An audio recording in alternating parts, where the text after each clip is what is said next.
Hello trail travelers, it's Carrie, and as you saw in the last video, we have this new camper trailer. So as I promised, we're going to do an in-depth look at the Tribe Trailer Overland Basecamp.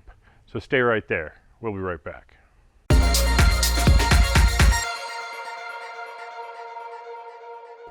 Okay, so you had a quick look at the trailer in the last video, and today we're going to do a much more in-depth look at what is going on with this thing. This fits our lifestyle as perfectly as anything that we can found that we could find out there, from the square drops, the teardrops, the pop-ups, all that stuff. This seems to be what we were looking for, and it's definitely not going to be for everybody. Not everybody wants a rooftop tent or even a tent at all. They'd prefer something with hard sides. You know, you got to figure out what's going to work for you. And if you're looking for a trailer, there's nothing better than getting out and going to as many places as possible and getting hands-on, eyes-on, figuring out what might work for you, because these are not a cheap investment. This isn't something that's going to run you, a grand or two. This one was right around $18,000, so they are expensive. So make sure that you're making the right choice. But let's get into it. There is so much to talk about on this thing, and it's hard to even know where to begin, but I guess I'll begin here and work my way around. But first, on top, we have the Tough Stuff Overland Alpha rooftop tent. This is an awesome tent. This thing takes about 2 minutes to set up. Once you know what you're doing, it takes me about 3, 4, 5 minutes to get everything perfect, but I get better at it every time. It has basically a California king size mattress in it. So for the two of us, it's overkill. If you had 2 adults and a kid or 2 or dog or whatever, this would be ideal. But for our purposes, it works great. It gives us a ton of room to not just sleep, but to actually sit up and get dressed and things. You can't stand up in it, but there's a ton of room in this.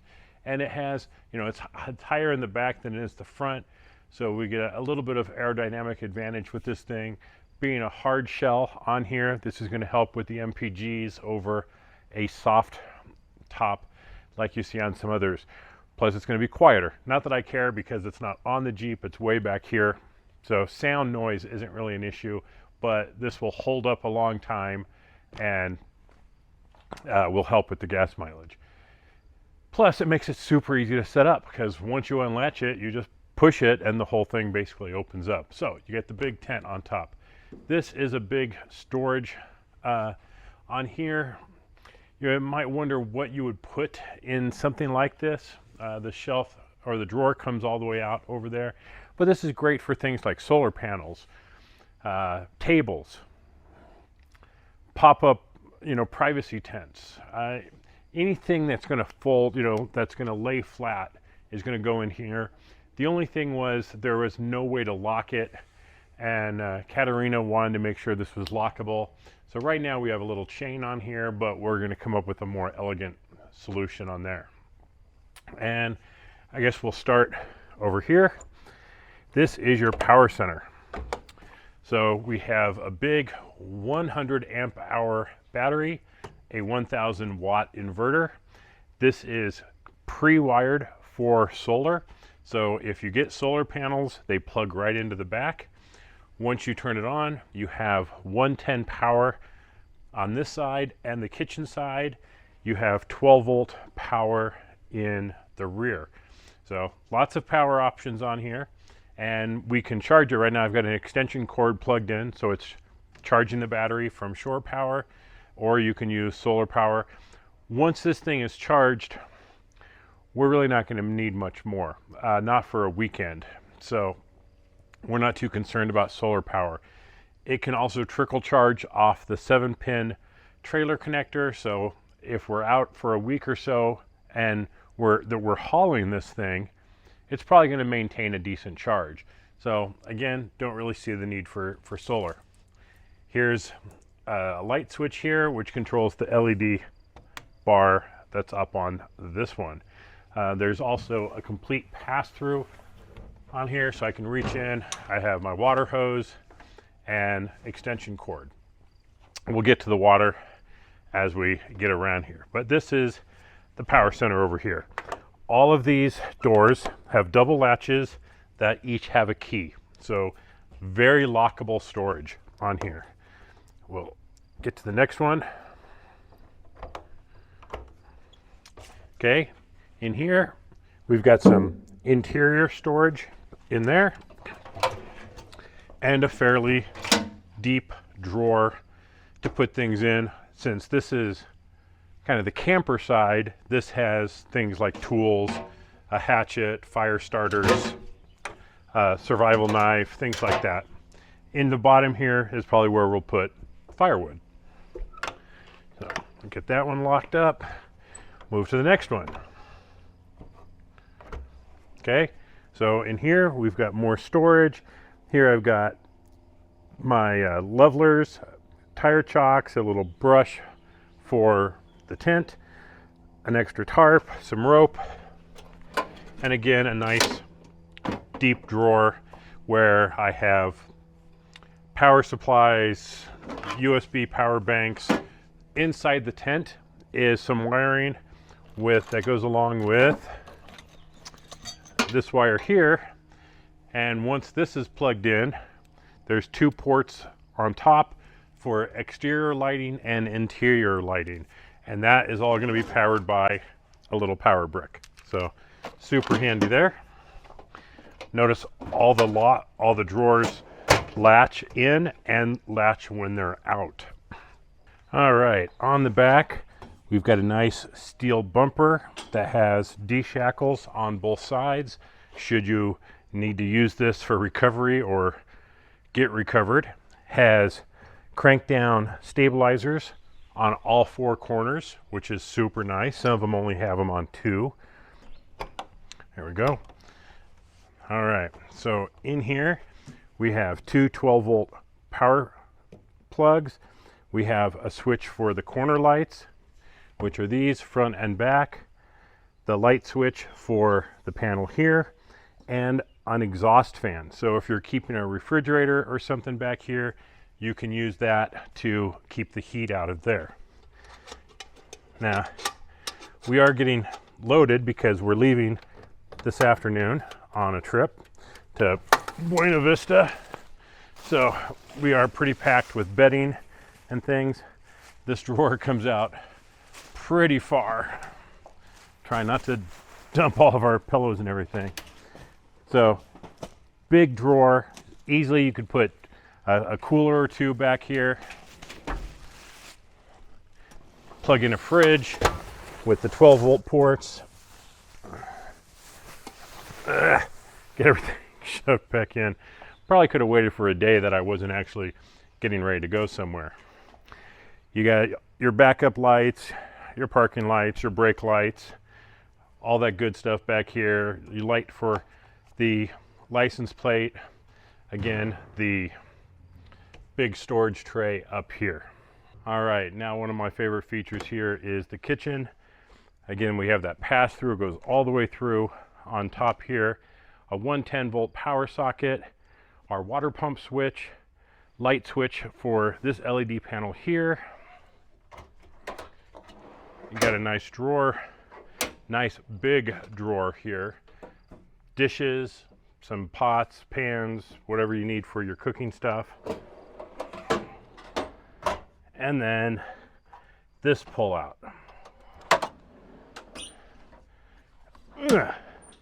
So we have our kitchen. Let me get this stuff out of the way here.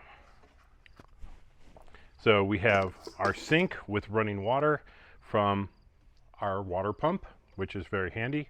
And we have our 2-burner stove. So very cool here. And this is just going to drain pretty much straight down. So we have a little pipe that came with it, so we can have that go into a bucket of some kind to make sure we're not just putting water right at our feet. And then our 2-burner stove for our cooking. And this gets even better. So not only do we have our pull-out sink and kitchen or cooktop here, this comes out even further, and there is legs that pop down for stabilization. I wouldn't want to put a lot of weight on here without those legs down. So we got sink, we got our cooktop, and we've got some prep area. And like I said, it does have legs for stabilization. Ugh, big pull-out section over here.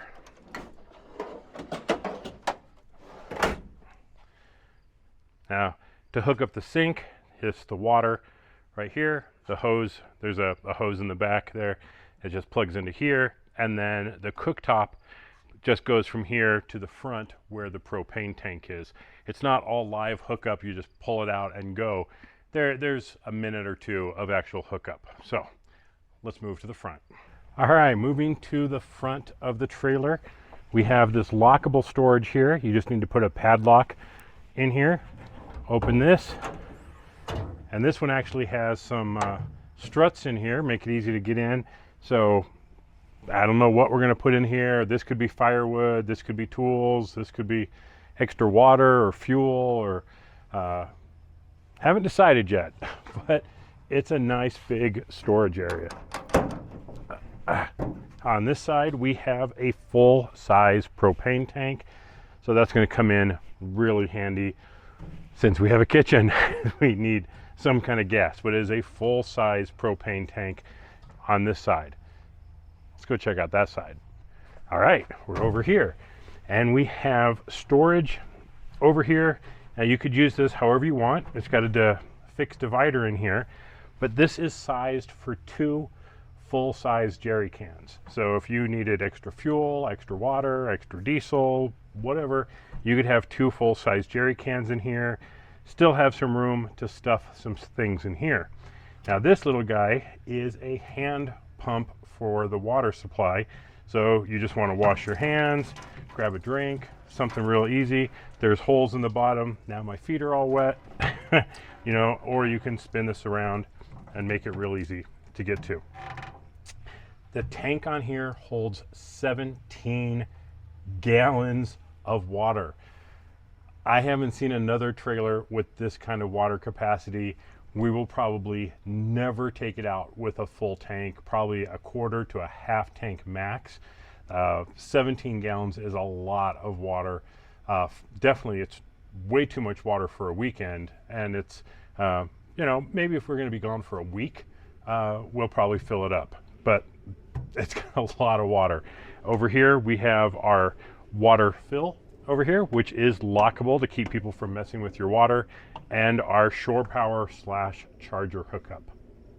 Okay, well, on the far side over here, we have an adjustable jockey wheel, making it very easy to move this around. The whole trailer weighs about 1,600 pounds, so it's very easy to move around. It's very well balanced. So I can, on a flat surface, I can move this thing around easily by myself. It's a little more effort to push this back up the driveway into the garage, but I can still manage. Over here, we have a parking brake. So when you're getting it parked, or you're trying to move it around, you just want a little brake on it, we've got a parking brake here. And then there's this guy. So as you can see, this is not your standard 2-inch ball hitch. Not by any stretch of the imagination. With a ball hitch, you're going to be very limited in movement. So if you're trying to take this thing over very rough terrain, or literally even rock crawling, you get too much turn on a ball hitch and it can snap the hitch. It can, if it goes to roll, you're going to have some serious problems, but you're probably just going to end up with damage. This has a fully articulated hitch. So the roll can go continuous. It has continuous 360-degree roll, and it can pitch all the way up to here and all the way down to the bottom. So it's probably about 120, 130 degrees of vertical. So a tremendous amount of articulation in the hitch. So even if the Jeep is at a 20-degree angle and the trailer's at a 20-degree angle, no problem. It's just going to go right through that. Now, when we're off-roading, we can lift this little latch up here, and this whole system here acts as a big shock absorber. So when you're hitting rocks and things, this will take up some of that shock, not transferring it to the vehicle and actually trying to push it a little bit. Now, the trailer does have brakes, which are electrically operated, so it's very, very easy to tow. Comes with 2 standard, very heavy duty safety chains on here, and as I said, the 7-pin connector. So there you have our new camper trailer, the Tribe Trailers Overland Basecamp.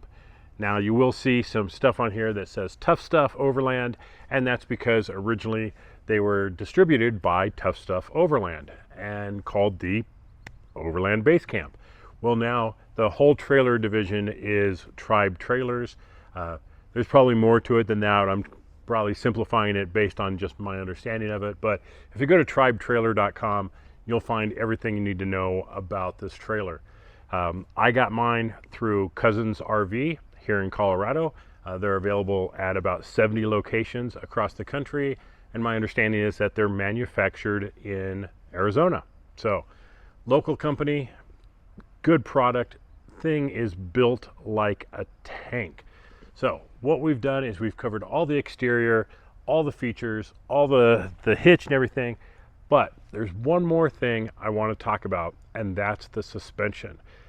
It's not unique in and of itself. There's no axle. It just uses a torsion suspension, so it has fully independent suspension. But this suspension, wow, is it overbuilt? Let's take a look. All right, so you have this independent suspension system here, and some other trailers, they have the same type of connection here, but with very limited suspension travel. This has a ton of suspension travel, and this is the front side of it, and you can see it's built like a giant skid plate. It has big hinges on both sides. Everywhere around this thing are Zerk fittings. So when it comes to lubricating this thing, yeah, I probably have to like refer to a manual or something and make sure I don't miss any of them, or just go through and document it myself. Now, if we look to the other one, you can see the spring behind that, but you also see the limiting strap. So that will prevent too much down travel and keep the springs from popping out. And you see the spare tire back there. So let's go behind it and see the suspension from the other side. Okay, so here you can see the suspension from the other side. You can see we've got a spring in there with a bump stop and a single shock absorber. But note, right next to the shock absorber is a mount for a second shock absorber. So if you needed to up it and get more shock absorption, you could add a second shock in here.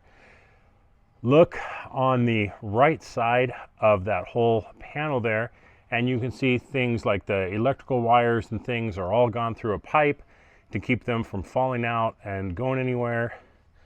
The whole bottom side is basically Linexed or some kind of bed liner type material, so it's not going to get all beat up or anything.